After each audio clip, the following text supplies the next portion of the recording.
Well, hello and welcome to another Faith, Philosophy and Life with me, Mr. Shelton.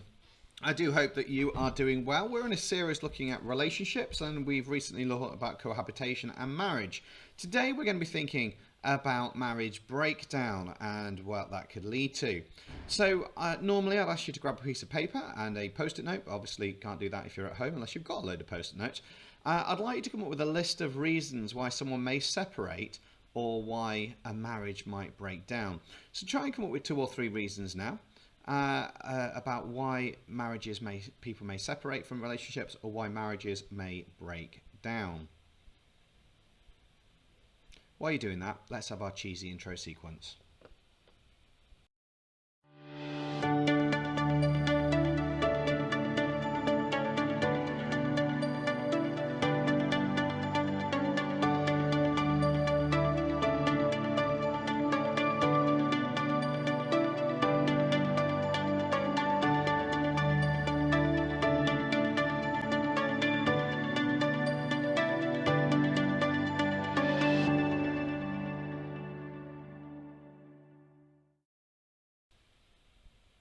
So, our title of today is When Marriages Go Wrong. When marriages go wrong. As always, do pause me as we go and do make any notes that you need to. Do make sure the title is written down though.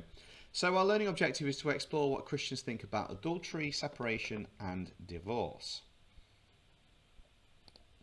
It's going to be a good outcome if you can state what Christian teaching is with regards to adultery, annulment and divorce.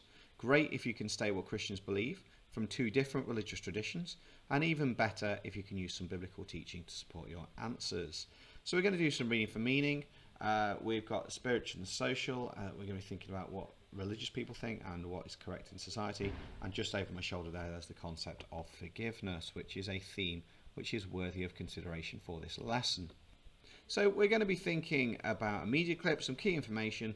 You're then going to do a little bit of work on that. Ideally I would have you do it in groups, but we'll see how that pans out. And then there's an exam question to sort of pull together. This is the marriage vows, which you may well remember. Hopefully you do.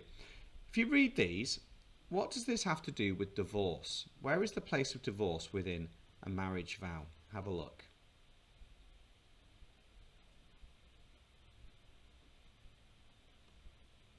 Okay, for those of you shouting that there is no place for a marriage vow, that is correct. For a divorce, sorry, there is no place for that in the marriage vows, because till death do us part, that's when the marriage ends. It doesn't go that that's when divorce can take place. The marriage has terminated, and that is part of the marriage vows there.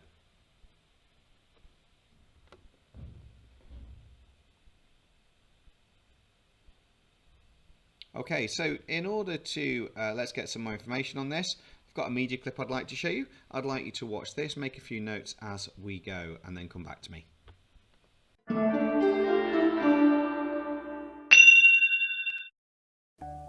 Christians believe that a marriage should be a lifelong commitment. However, they have different attitudes to divorce.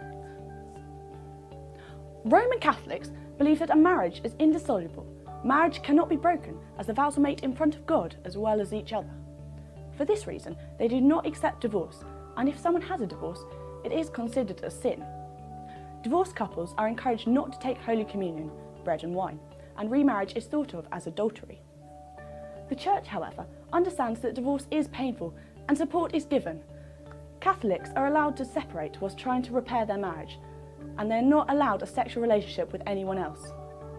Catholics can get an annulment, and if one person was forced to marry, or if they were not in the right mental state due to alcohol, etc. Annulments have to be requested from the Pope, and if allowed, the individual are free to marry again. The Church of England believes that couples should work to save their marriage, but they also recognise that it's impossible for a couple to stay together. For example, if there's been abuse. They then help the couple through this difficult time. Divorcees can remarry in church, and the individual vicar decides. This is more likely to happen if the person who wishes to remarry is the innocent party in the divorce.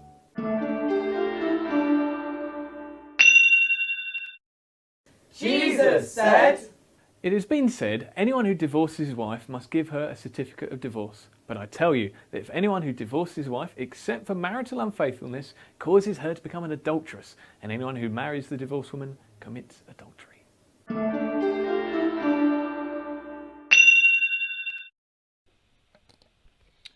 Okay, so having watched that and maybe gleaned some information from that, there's a question here. So you're going to need to pause me while you read this text and then have a go at that question. So pause me now and then come back to me when you're done.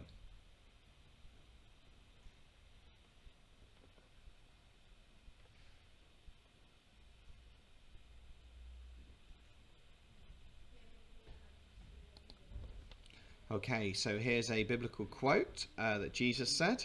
Moses permitted you to divorce your wives because your hearts were hard, but it was not this way from the beginning. I tell you, anyone who divorces his wife except for sexual immorality and marries another woman commits adultery. In other words, the only reason for divorce within Christianity, according to this quote from Jesus, is if adultery takes place, where people have an affair.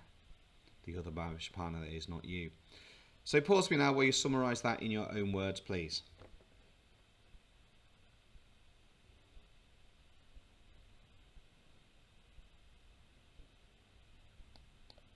So we said then, a good lesson if you state what Christians teach about adultery, annulment and divorce. Now obviously there's a fair bit more to go on this, but that is what we've been thinking about. So I'd like you to look at the information that's in the description below. You don't need to answer all the questions by a long shot because, as I say, this is due to be done within a task activity in a classroom. But what it is useful is that you will need to know some of the information about all of that, especially the divorce and annulment page. So I'd like you to have a look through those, maybe make a few notes. It says you've got 10 minutes. Give yourself 20 because if you're doing it by yourself, then you're going to need a fair bit more time to get all three bits done. So have a read over them, answer any of the questions that you want, make some notes, make sure that for each of those three things you know what it is, you know why it happens, you might have some biblical support or some ideas from church teaching and different Christian viewpoints on that. So you could do that as a grid, you could do that as notes. I don't mind how you lay that out, but you do need to know something about adultery, divorce and annulment, and marriage pressures. So pause me while you do that. Give yourself sort of 15 minutes left at the end of the lesson and then come back to me.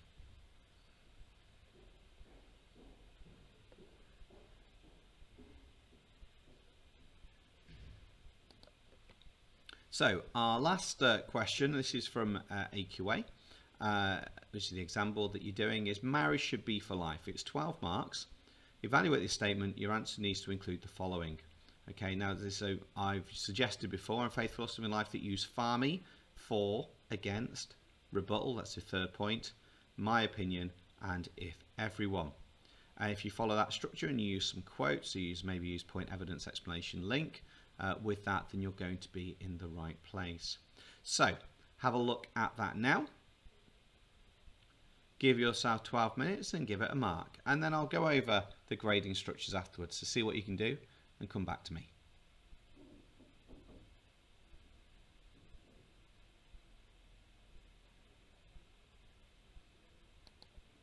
Okay, so we said then, let's just have a quick look at the marking structure for this. If it's 0, you've not answered it really. If it's 1, you've only got for or against, a short paragraph. If it's 4 to 6, then there's a reason, knowledge of a chain of knowledge. So that's a for, against, rebuttal, my opinion maybe, using some quotes or some sources.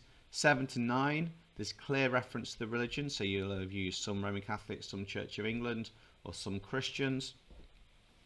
And then for 10 to 12, it's well thought through, it's logical, there's lots of information linked with that. So I'm going to leave that there for the day. Take care of yourself, stay safe, wash your hands, God bless you, and make sure you know what you need to do to get that marks up to 12 next time round. Take care, guys.